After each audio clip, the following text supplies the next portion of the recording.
Bismillahirrahmanirrahim. Assalamualaikum warahmatullahi wabarakatuh.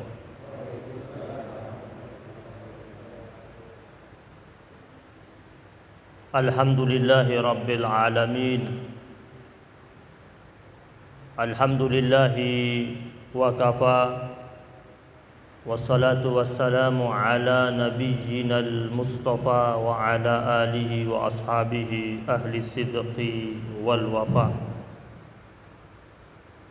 Allahumma salli ala sayyidina Muhammad al-fatihu lima ughliq wal khatimu lima sabaq, nasiril haqqi bil haqq wal hadi ila siratikal mustaqim, wa ala alihi haqqa qadrihi wa miqdarihi al-azim. Subhanaka la ilma lana illa ma 'allamtana innaka antal alimul hakim. Allahumma 'allimna ma yanfa'una warzuqna ilman wa arinal haqqa haqqa warzuqna ittiba'ah wa arinal batila batila warzuqna ijtinaba wa adkhilna fi ibadikas salihin. Subuhun kudusun Rabbuna wa Rabbul malaikati warruh.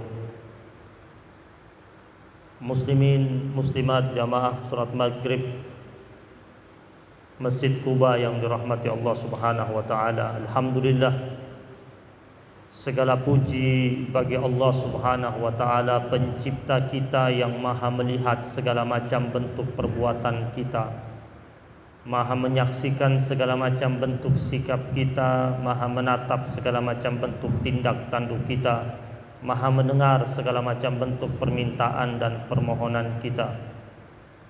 Dialah Allah subhanahu wa ta'ala yang menurunkan rangkaian kenikmatan demi kenikmatan kepada kita, baik setelah kita memintanya atau bahkan sebelum kita memintanya. Dan lebih banyak yang Allah turunkan kepada kita kenikmatan tersebut sebelum kita meminta kepada Allah subhanahu wa ta'ala. Dan untuk itu, marilah sama-sama kita berusaha terus menerus dalam kehidupan kita untuk menghadirkan rasa syukur kita yang paling tinggi hanya kepada Allah, dan keimanan kita yang paling kuat juga hanya untuk Allah subhanahu wa ta'ala. Jamaah yang dirahmati Allah subhanahu wa ta'ala, di dalam Al-Quran kita tidak akan menemukan kata Allah membenci, karena memang bukan sifatnya Allah subhanahu wa ta'ala membenci hamba-hambanya. Ketika ada hal buruk yang dilakukan oleh hamba-hamba Allah, pelaku keburukan tersebut atau perbuatan buruk yang telah ia lakukan, Allah katakan dengan ungkapan la yuhib, Allah tak cinta. Ada kata yuhib, Allah cinta. Ada kata la yuhib, Allah tak cinta. Allah cinta yuhibbul mutawakkilin, cinta kepada orang yang bertawakal. Yuhibbul muttaqin, Allah cinta sama orang yang bertakwa. Yuhibbut tawwabina wa yuhibbul mutatahhirin, Allah cinta kepada orang yang bertaubat dan orang yang mensucikan diri. Yuhibbul muhsinin, Allah cinta kepada orang yang melakukan kebaikan atau kebajikan, orang yang berada pada derajat ihsan. Yuhibbul muqsitin, Allah cinta kepada orang yang menegakkan keadilan. Itu cinta Allah. Yang akan kita kaji pada pertemuan kita kali ini tentang siapa sih yang tak dicintai oleh Allah itu. Dan Allah katakan la yuhib, Allah tak cinta.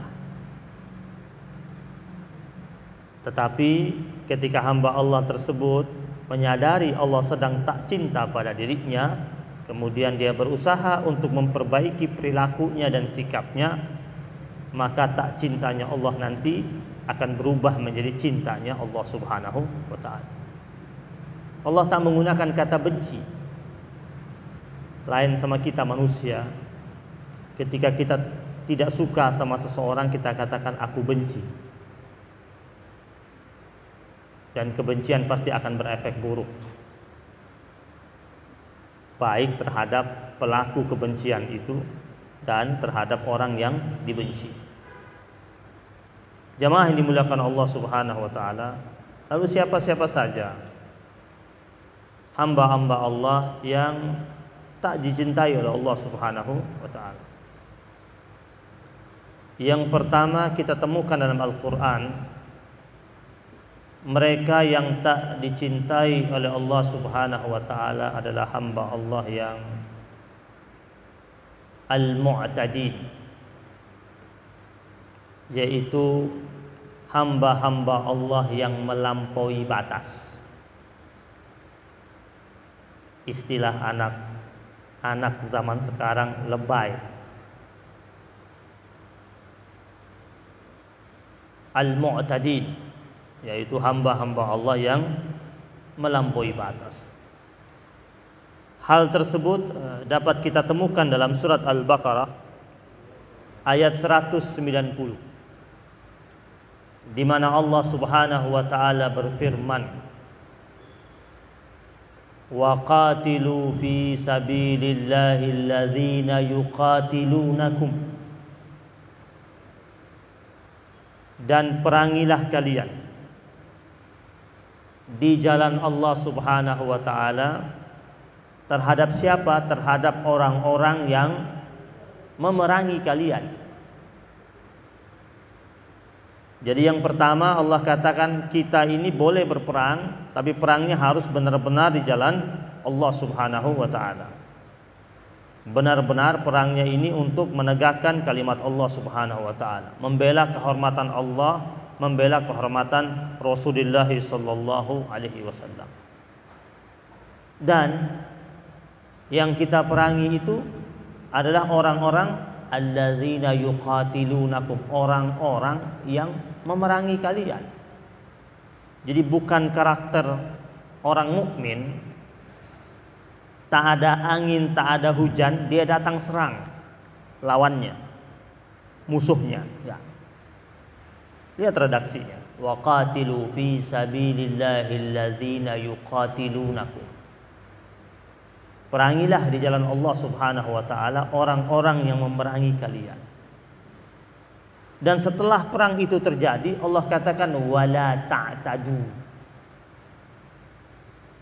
Janganlah kalian melampaui batas dalam peperangan itu. Jadi dalam Islam ini ada etika dalam berperang. Seperti tidak boleh merusak fasilitas umum, tidak boleh mencederai para wanita, anak kecil, orang tua renta, merusak pepohonan dan tumbuh-tumbuhan. Tidak boleh. Jadi yang diserang itu benar-benar pasukan, berhadapan sesama pasukan. Bahkan ketika pertempuran itu sedang berkecamuk, musuh yang sudah kewalahan, sudah menyerah, tak boleh disiksa. Tak boleh menyerah musuh yang sudah menyatakan menyerah. Tidak boleh menyerang kepada musuh yang sudah menyatakan menyerah. Tidak boleh. Dulu di zaman Nabi ada kejadian salah seorang sahabat. Itu Nabi dapat laporan. Ini sahabat ini ketika sudah selesai pertempuran, dia menyisir.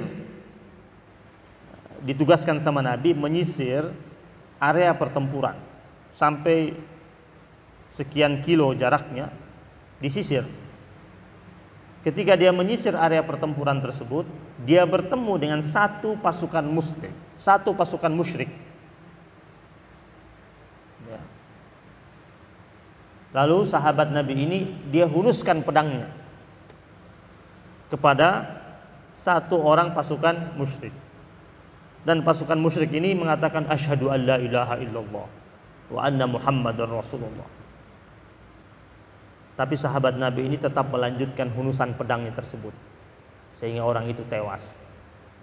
Dan berita ini sampai kepada Nabi, dan Nabi tanya, apa yang menyebabkan engkau sampai membunuhnya? Dia mengatakan, ya Rasulullah, innahu kafir. Dia kafir. Ya, tapi aku dengar beritanya dia bersyahadat di hadapan. Ya, betul wahai Rasul. Tapi aku berasumsi syahadatnya karena ketakutan terhadap kemilau pedangku yang berada di area lehernya. Syahadatnya aku yakini palsu. Lalu apa kata Nabi? Asyaqaqta qalbah, apakah kau sudah belah dadanya? Kau tahu isi hatinya bahwasanya syahadatnya itu tak murni, tak palsu. Syahadatnya palsu, tidak murni. Kata Nabi, bukan bagianmu untuk menilai apakah benar-benar sungguh-sungguh dia bersyahadat atau tidak. Nahkum bizzawahir wallahu yatawalla bis-sarair. Kita menghakimi dia secara zahirnya, adapun secara sarair, rahasianya, urusan dia sama Allah Subhanahu wa taala. Sampai sebegitunya. Makanya Allah berfirman di sini, wala ta'tadu. Innallaha la yuhibbul mu'tadin. Kenapa Allah katakan jangan melampaui batas? Karena Allah Subhanahu wa taala tidak cinta, la yuhib. Tidak cinta sama siapa? Sama al-mu'tadin, orang yang melampaui batas. Ada kisah di zaman Rasulullah sallallahu alaihi wasallam, ada orang dari pasukan musyrikin namanya Aziz bin Umar. Dia mengkisahkan kembali kejadian tersebut. Dia mengatakan, aku dahulu pernah ditawan oleh pasukannya Rasulullah sallallahu alaihi wasallam. Selesai perang, pasukan musyrikin kalah. Aziz bin Umar ini dia anggota pasukannya musyrikin dan salah satu orang yang ditawan. Kata Aziz bin Umar, aku ditawan oleh pasukannya Muhammad sallallahu alaihi wasallam, tapi aku diperlakukan dengan baik saat ditawan. Dikasih makanan pagi, siang, malam. Diperlakukan dengan santun.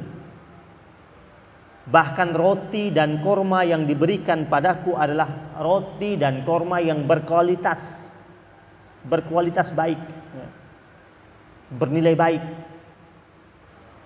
Sampai-sampai kata Aziz bin Umar, aku sampai malu ketika aku lihat korma yang aku makan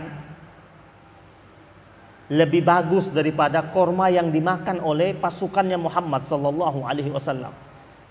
Sampai-sampai kata Aziz bin Umar, aku datangi pasukannya Muhammad sallallahu alaihi wasallam, lalu aku katakan, makanlah kurmaku ini. Lalu apa kata pasukan Nabi? Tidak, itu hakmu. Lalu dia berkata, kenapa aku dapat lebih baik daripada yang kalian makan? Kan aku ini tawanan. Apa kata sahabat-sahabat Nabi? Demikianlah kami diajarkan oleh Rasulullah sallallahu alaihi wasallam untuk memperlakukan tawanan dengan cara yang terhormat. Berapa banyak tawanan itu akhirnya jatuh hati sama Islam dan memeluk agama Islam karena perilaku sahabat-sahabat Nabi kepada mereka saat mereka ditawan.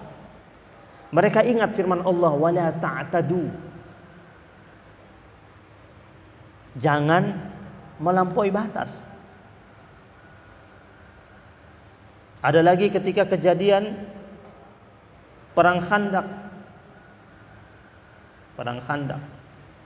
Karena Nabi sering berpesan sama sahabat-sahabatnya, setiap selesai perang, kata Nabi, itu jenazah-jenazah itu disisir semuanya, dipisahkan antara jenazah muslim sama jenazah kafir. Jenazah muslim itu jenazahnya diurus dengan baik, disolatkan lalu dikuburkan. Adapun jenazah kafir Itu Nabi perintahkan sahabat-sahabatnya, kumpulkan mereka dan kuburkan mereka layaknya seperti manusia dikuburkan. Lihat akhlaknya Nabi. Jangan dibiarkan begitu saja. Bisa jadi waktu itu pasukan musyrikinnya sudah lari tunggang langgang, tinggalkan sahabat-sahabat mereka yang bergelimpangan jadi mayat. Diurus sama sahabat-sahabat Nabi. Nah, waktu perang Khandaq itu ada perang tanding antara satu orang dari muslimin, satu orang dari musyrikin. Waktu itu dari pasukan musyrikin ada namanya Amr bin Wud. Amr bin Wud ini jawara, jagoan hebat dari kalangan musyrikin. Menurut riwayat tingginya dia lebih dari 2 meter, gagah besar. Jam terbangnya di dunia tempur udah banyak. Dia yang berteriak, kan ada Khandaq terus dia melompati parit yang diperkirakan tak mampu dilompati, dia bisa lompati itu dan dia teriak, "Ya Muhammad, kirimkan orang terbaik dari pasukanmu untuk lawan aku. Kita duel 1 lawan 1," kata Amr bin Wud. Dan dengan sombong dia bilang, "Ya Muhammad, engkau sering mengatakan bahwasanya pasukan-pasukanmu itu adalah pasukan-pasukan yang mushtaq ilal jannah, yang rindu untuk menuju surga." Dan dia bilang, "Sekarang, dan engkau suka mengatakan bahwasanya kami ini orang-orang kafir bakal masuk ke neraka. Aku menantang dari pasukanmu, aku rindu sama neraka yang kau sebut." Sombong dia, Amr bin Wud. Hening pada waktu itu. Majulah satu orang pemuda. Siapa yang maju? Ali bin Abi Thalib, yang waktu itu menurut riwayat umurnya sekitar 17 atau 19 tahun. Maju dia, jumpai Nabi, "Ya Rasulullah, kirim aku hadapi dia." Nabi lihat, Nabi tatap Ali bin Abi Thalib, tapi Ali bin Abi Thalib meyakinkan Nabi, "Kirim aku wahai Rasul untuk aku hadapi dia." Apa yang dilakukan oleh Nabi? Nabi pakaikan selendang rida di kepalanya Ali bin Abi Thalib dan serahkan pedang kepadanya. Nabi kecup keningnya. Nabi persilahkan dia pergi. Amr bin Wud ketika lihat Ali bin Abi Thalib, dia lihat, dan ini anak dianggap sama Amr bin Wud anak kemarin sore, agak begitu kurang kenal. Dia tanya, "Kau siapa? Kau siapa? Anak muda, kau siapa?" Ini orang sudah senior. Ali bin Abi Thalib dengan gagah bilang apa? "Ana Ali bin Abi Thalib. Saya Ali bin Abi Thalib. Yang umiku, ibuku suka memanggil aku dengan sebutan Haidar." Apa artinya Haidar? Singa. Ibunya suka panggil dia dengan sebutan singa. Amr bin Wud kenal ayahnya. Pas dibilang Ali bin Abi Thalib, berarti ayahnya siapa? Kata Amr bin Wud, "Saya kenal siapa bapakmu. Bapakmu satu letting sama saya. Pergi, kau bukan tandingan saya." Disuruh pergi Ali bin Abi Thalib. "Pergi kau bukan tandingan saya. Jangan. Suruh datang yang lain, yang satu letting sama saya." Apa kata Ali bin Abi Thalib? "Saya sudah maju, pantang untuk mundur, dan saya bergerak atas izin Rasulullah Sallallahu Alaihi Wasallam." Singkat cerita, perang tanding itu terjadi, Pak. Begitu cepat, sampai dalam riwayat sejarah para sahabat tak mampu melihat kilauan pedang karena debu berterbangan naik ke atas. Ketika debu itu turun, tubuhnya Amr bin Wud sudah roboh, tewas. Dikisahkan dalam hadis riwayat Imam Baihaqi dan Imam At-Tirmidzi, ketika selesai pertempuran, keluarganya dari Amr bin Wud kirim utusan kepada Nabi, minta izin untuk mengambil jenazahnya Amr bin Wud dan siap membayar imbalan. Kan biasa dalam dunia pertempuran yang begitu, ada pilot jatuh di suatu negeri, itu biasa dikirimkan delegasi untuk minta apakah masih hidup atau sudah tewas, kirimkan kepada kami, apa tebusannya tinggal negosiasi. Begitu juga dari keluarganya Amr bin Wud, kirim utusan. Dan mereka tanya, berapa tebusannya, kami siapkan. Apa jawaban Nabi? Tidak. Silakan ambil jenazahnya Amr bin Wud, dan kami kaum muslimin tak akan mengambil imbalan dari tubuh manusia. Wala ta'tadu itu. Karena Allah bilang jangan melampaui batas. Karena Allah Subhanahu wa taala la yuhibbul mu'tadin. Allah sangat tak mencintai orang yang melampaui batas. Jemaah yang dirahmati Allah Subhanahu wa taala. Sekarang yang kedua. Siapa yang tak dicintai oleh Allah Subhanahu wa taala? Yaitu al-musrifin, yaitu hamba-hamba Allah yang berlebih-lebihan. Tadi mu'tadin, melampaui batas. Sekarang yang kedua al-musrifin, yaitu hamba-hamba Allah yang berlebih-lebihan. Bisa kita lihat dalam surat Al-A'raf ayat 31. Ya bani Adam, khudhu zinatakum 'inda kulli masjidin. Setelah Allah perintahkan anak Adam untuk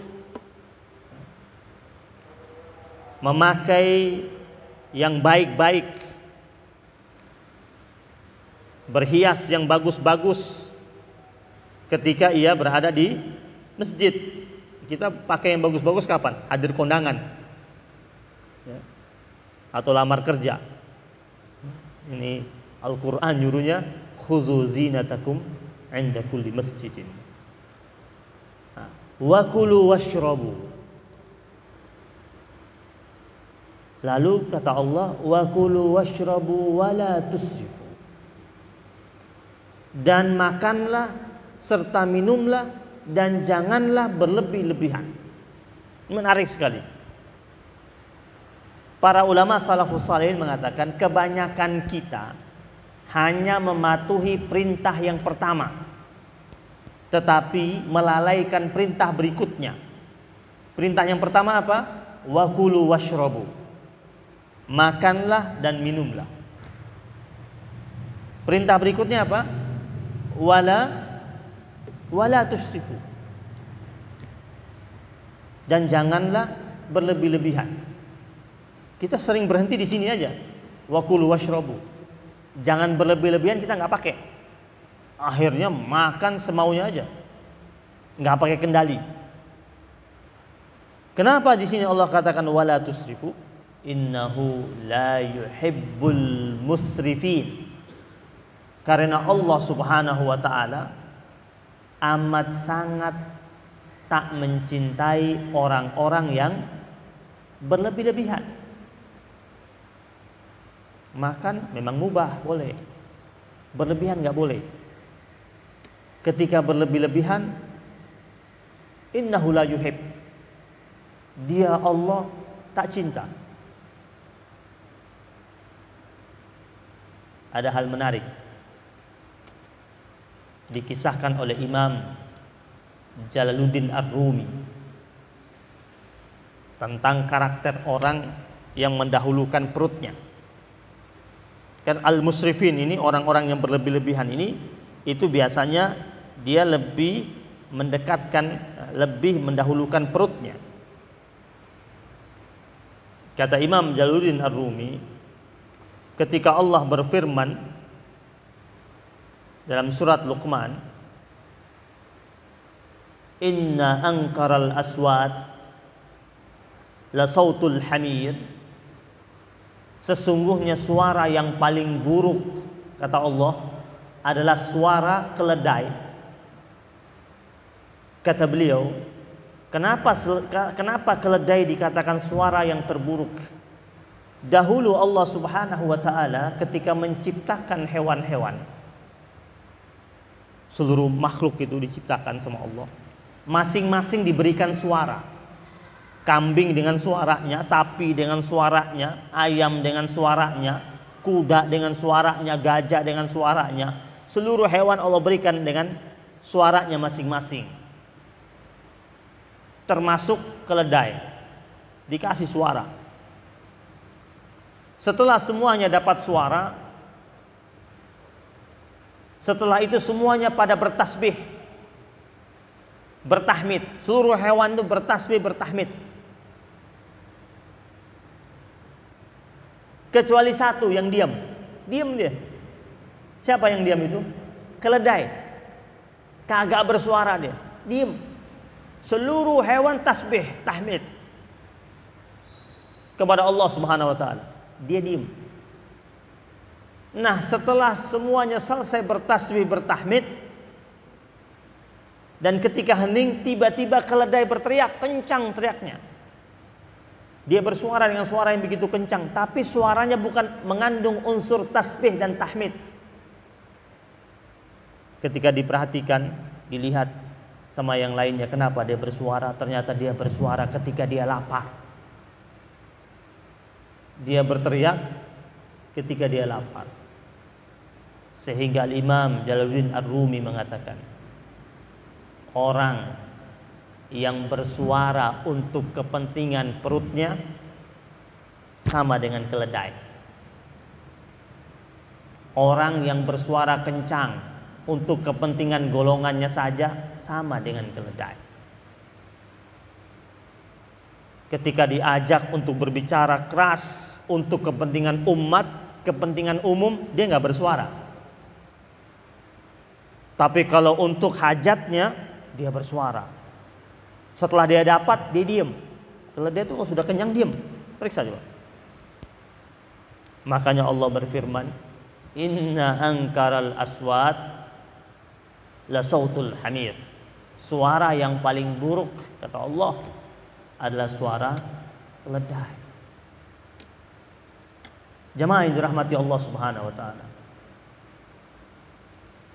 Karena berlebih-lebihan itu tidak baik dan bukan perilaku orang saleh. Karena orang saleh dia tidak berlebih-lebihan.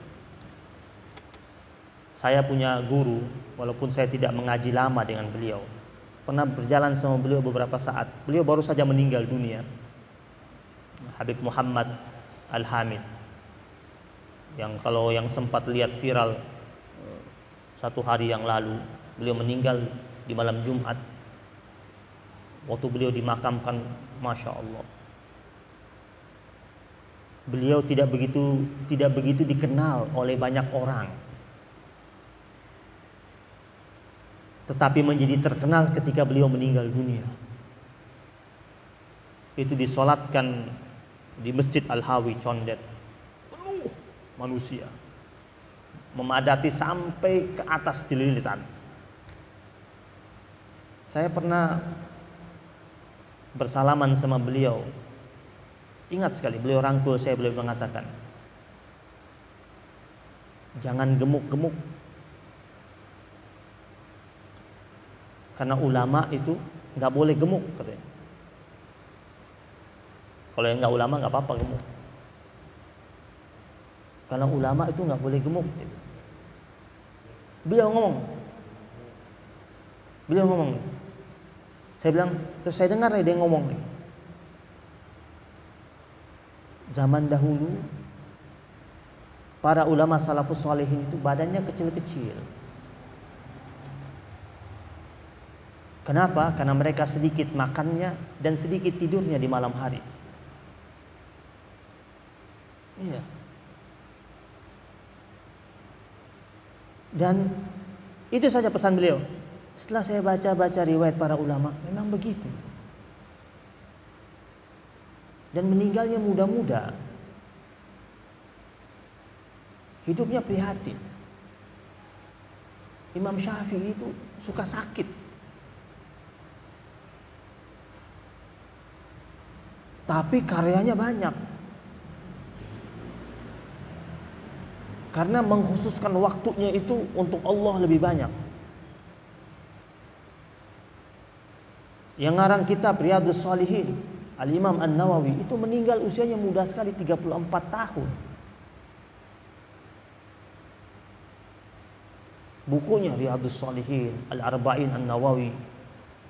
Imam Al-Ghazali meninggal usia 55 tahun. Buku karangannya lebih dari 200 judul kitab.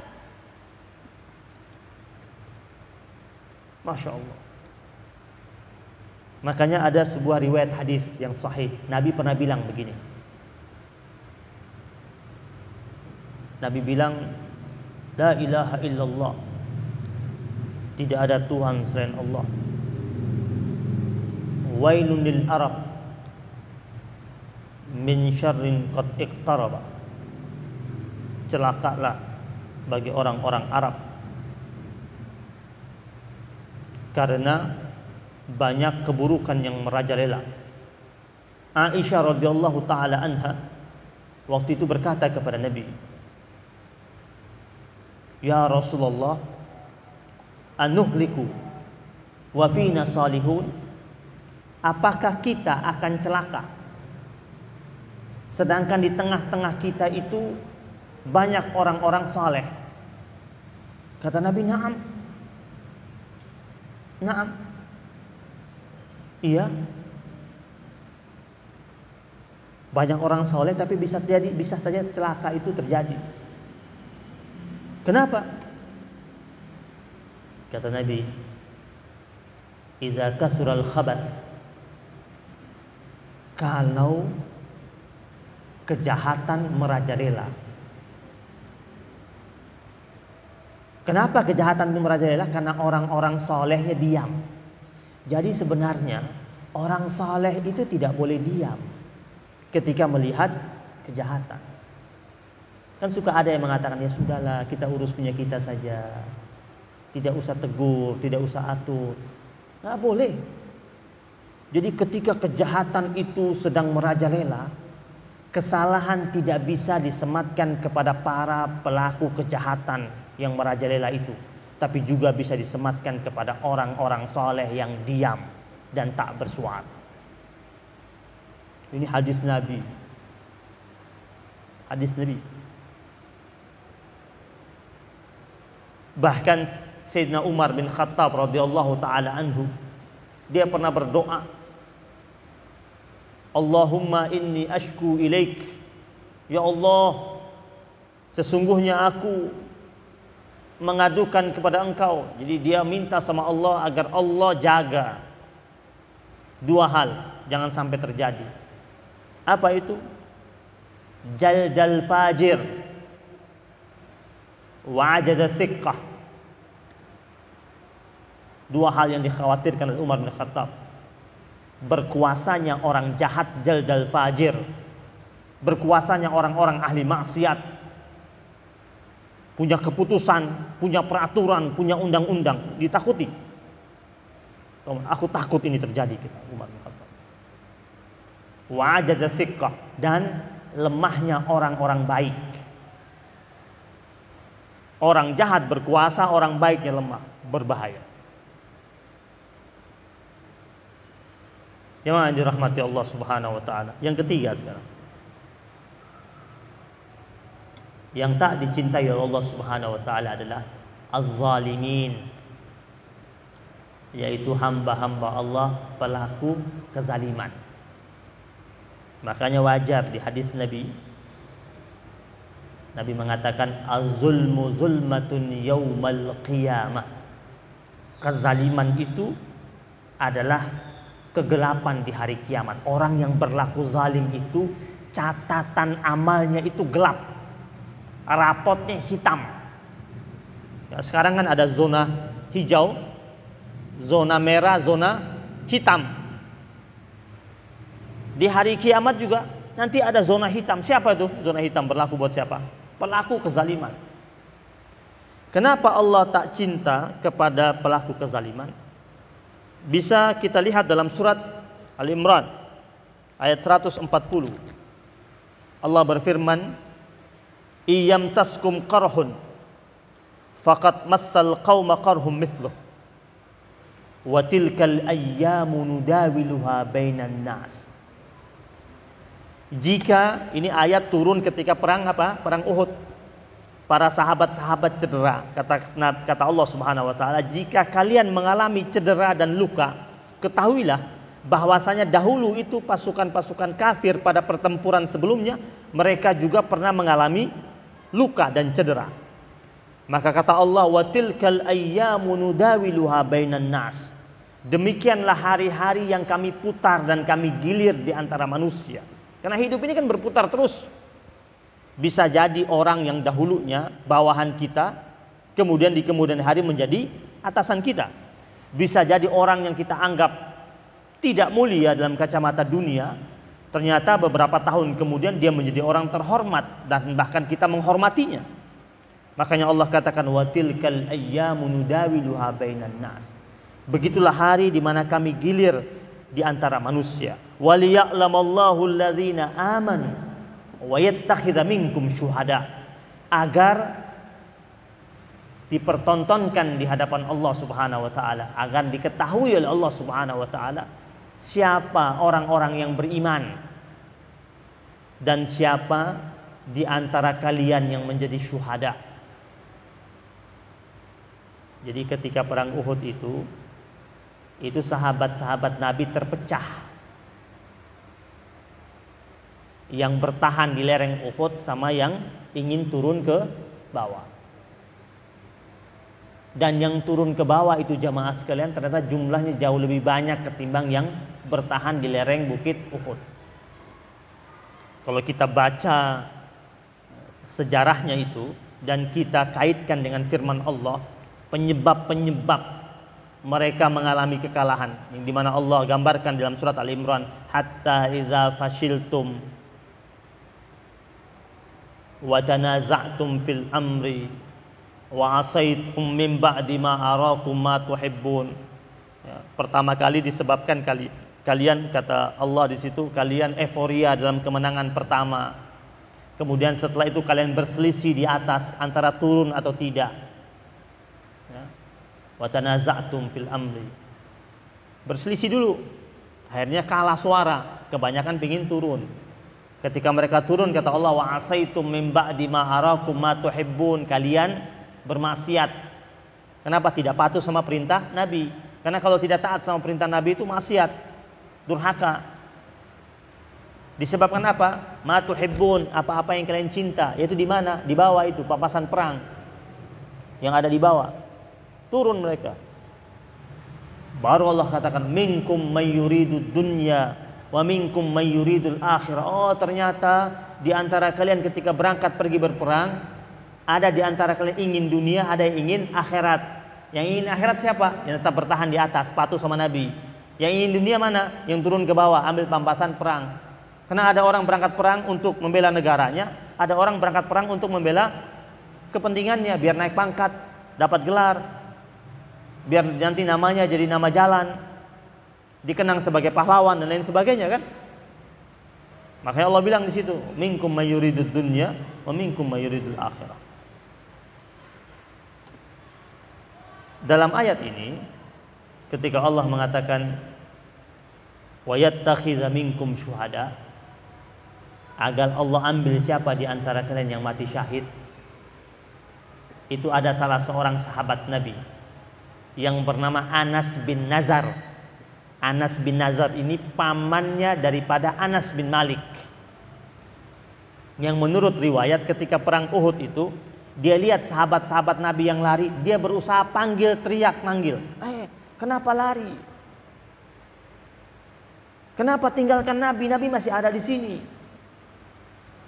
Sampai-sampai dia mendengar sayup-sayup ada ucapan dari rombongan pasukan musuh, anna Muhammadan qad mata, Muhammad sudah mati.